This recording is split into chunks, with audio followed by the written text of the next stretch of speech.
بسم اللہ الرحمن الرحیم. ہمارا نیو ٹاپک جو ہے وہ ہے جدوۃ العلماء. دیگر ایجوکیشنل آرگنائزیشن کی طرح کچھ ریلیجیس جو موومنٹس تھیں انہوں نے بھی مسلمانوں کی بیداری کے اندر اور ان کی اصلاح میں بڑا کلیدی کردار ادا کیا. اگر ہم ندوہ کے متعلق دیکھتے ہیں تو ندوہ کے اندر کچھ ایسے امور، کوئی تعلیمی جو نظریات اور تصورات تھے ان کو اتنی پذیرائی نہیں ملی،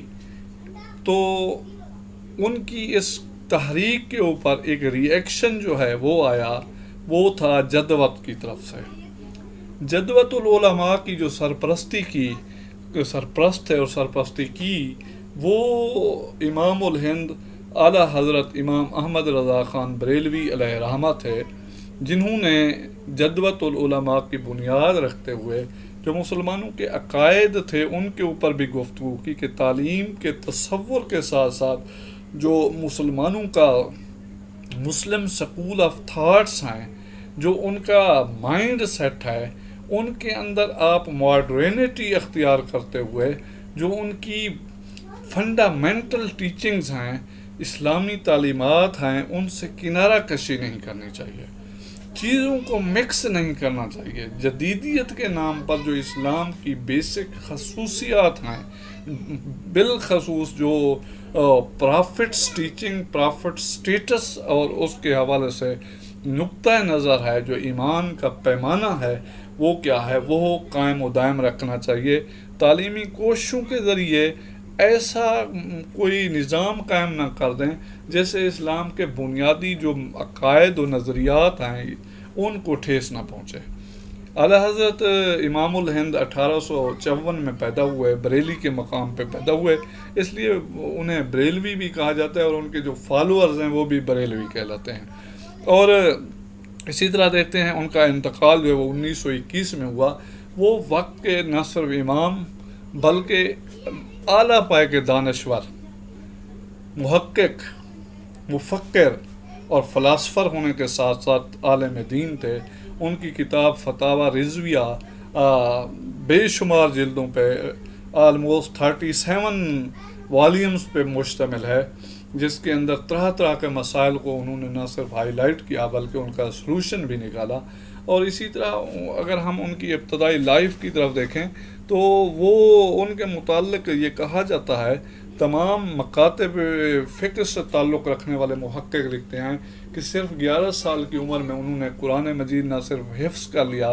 بلکہ اس کی تفسیر، ترجمہ نہیں تفسیر، فقہ، علم حدیث اور بہت سارے عصری علوم کے اوپر انہیں کمال مہارت حاصل ہو گئی. جیسے ایسے لگتا ہے کہ یہ روحانیت کا اعلیٰ اثر ان کی ذات کے اوپر تھا کہ اتنی مختصر وقت میں وہ اتنے زیادہ علوم پہ دسترس رکھتے تھے.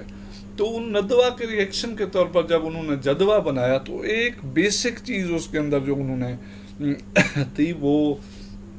مذہب اور مذہبی جو تعلیمات تھیں، خاص طور پہ جو پرافٹس سے متعلق چیزیں تھیں ان کو انہوں نے کیا کیا، انہیں ہائی لائٹ کرنے کی کوشش کی. اور ان کو ہائی لائٹ کرنے کے ساتھ ساتھ انہوں نے ان جو اثر تھا وہ یہ تھا کہ on the one hand created staunch love for the Prophet, and on the other hand he also said their home removed to be investor or the person who are just working on education, and if they have no love for Prophet or they have no love to God, that type of education is baseless. سو ان کا نقطہ نظر تھا جو education کی بنیادیں آپ create کر رہے ہیں ان میں پہلا ایلیمنٹ جو ہے وہ مسلمانوں کے اس عقیدے کا رہنا چاہیے کہ اللہ اور اس کے جو رسول کی محبت ہے وہ تعلیم کے اندر بھی موجود ہو. جو تعلیم آپ دینے جا رہے ہیں اس تعلیم کے اندر مذہبی عنصر کو نہ نکالا جائے، اس کے اندر سے روحانی عنصر کو نہ نکالا جائے. اس لیے وہ کہتے ہیں کہ چونکہ یہ ہمارے اوپر فرض ہے، اور باقاعدہ انہوں نے اپنے مہم کے دوران مختلف احادیث کا حوالہ دیا قرآن کا حوالہ دیا کہ کس طرح ایک مسلمان پرماننٹلی مستقلاً جو ہے اپنے آپ کو کامل ایمان والا بنا سکتا ہے. قل ان کنتم تحبون اللہ فاتبعونی یحببکم اللہ. اور اسی طرح ایک دوسری جگہ فرماتے ہیں، حوالہ کوٹ کرتے ہیں کہ لا یؤمن احدکم حتی اکون احب الیہ من والدہ ووالدہ والناس اجمعین. تو جب ہم جدوہ کی بات کرتے ہیں، جدوۃ العلماء کی بات کرتے ہیں، تو انہوں نے یہاں تعلیم کو روحانیت پہ رکھنے کا بھی ایک درس دیا کہ تعلیم کے اندر سے ایسے پہلو نہ نکالے جائیں جن کے ذریعے اللہ اور اس کے رسول کی محبت ختم ہو جائے، کیونکہ یہ جزو ایمان ہے. اس کے بغیر ایمان مکمل نہیں ہو سکتا، اس کے بغیر ایمان کی سلامتی نہیں رہتی. تو اس لیے جدوہ جو تھا وہ روحانیت کا بھی پرچار کر رہا تھا، اور اس کے لیے انہوں نے ایسے تمام علماء اور مفکرین جو تھے ان کی شدت کے ساتھ مخالفت کی، جو تھوڑا سا اس حوالے سے چیزوں کو ڈیفرنٹ کر رہے تھے، تبدیل کر رہے تھے، اور کچھ چیزوں کو جیسے شرک اور بدعت اور اس طرح کے تصورات جو تھے وہ کریٹ کیے جا رہے تھے. تو اس حوالے سے جدوہ جو تھا وہ دوسری طرف جا رہا تھا، یعنی وہ مذہب، اور پھر مذہب کے اندر اللہ اور اس کے رسول کی اطاعت اور رسول کی جو محبت تھی اس کے اندر زیادہ اسٹرکٹ تھا، اور اس پالیسی کو وہ ایمان کا جزو اول قرار دیتا تھا. اور اسی طرح انہوں نے ندوہ، یا پھر جو جس طرح نواب بھوپال اور پھر اس طرح تعلق رکھنے والے لوگ جن کو انہوں نے وہابی کہہ کر پکارا، اور ان کے نظریات کی انہوں نے شدت کے ساتھ مخالفت کی. تو اس لحاظ سے انہوں نے اپنا ایک کام کیا، اور ان کی ایک اپنی سمت تھی جس کے اندر ان کی اپنی کتب ہیں، بے شمار تفاسیر ہیں. قرآن مجید کا انہوں نے ایک ترجمہ کنز الایمان لکھا، اور مختلف تراجم جو تھے ان کے اوپر انہوں نے ایک کریٹیسزم بھی کیا، اور ان ترجموں کو جو تراجم کیے گئے ان کے اوپر انہوں نے ان کے جو کنٹیکسٹ تھا اس کے اوپر انہوں نے تنقید کی کہ یہاں آداب کو ملحوظ خاطر نہیں رکھا گیا. تو جو قرآن مجید کا ترجمہ ہے اس کے اندر ادب کو اس طرح ملحوظ خاطر رکھیں کہ کہیں پہ بھی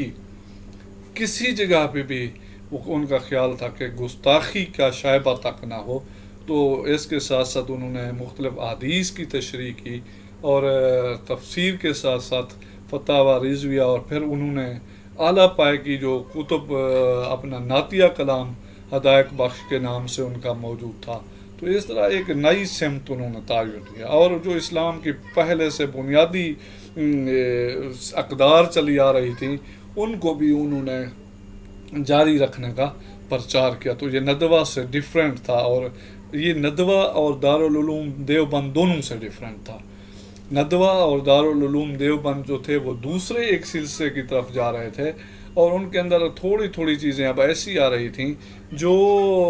بر صغیر کے لوگوں کے مزاج کے برعکس تھیں. یعنی بہت ساری جگہوں پہ بدعت وغیرہ یہ چیزیں کہنا، بالفرقل خانی کا تصور تھا، کہیں درود و سلام کے مسائل، کہیں اسی طرح چہلم کا مسئلہ، یا اور کئی چیزیں تھیں. تو یہاں ایک اینٹی سٹانس قائم ہو گیا دارالعلوم دیوبند ندوہ اور جدوہ کے درمیان. تو چونکہ یہ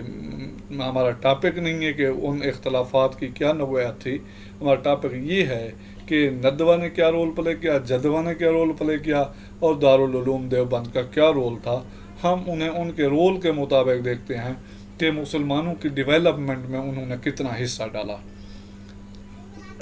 اور جو میرا ذاتی تصور ہے وہ یہ ہے کہ اس مشکل دور کے اندر، انگریزی دور کے اندر، کسی نے تعلیمی آبیاری کی، کسی نے روحانی آبیاری کی، کسی نے ایک معاشی آبیاری کی، ہر طرح کسی نے کسی نہ کسی ایک رخ کو، ایک پہلو کو، ایک پورشن کو سنبھالا اور اپنے طور پہ اپنا کردار ادا کیا. اور امید ہے کہ ان کا یہ جو ان کی جو خدمات تھیں ان سے کسی نہ کسی حد تک زندگی کے کسی نہ کسی شعبے میں مسلمانوں کو ضرور فائدہ پہنچا.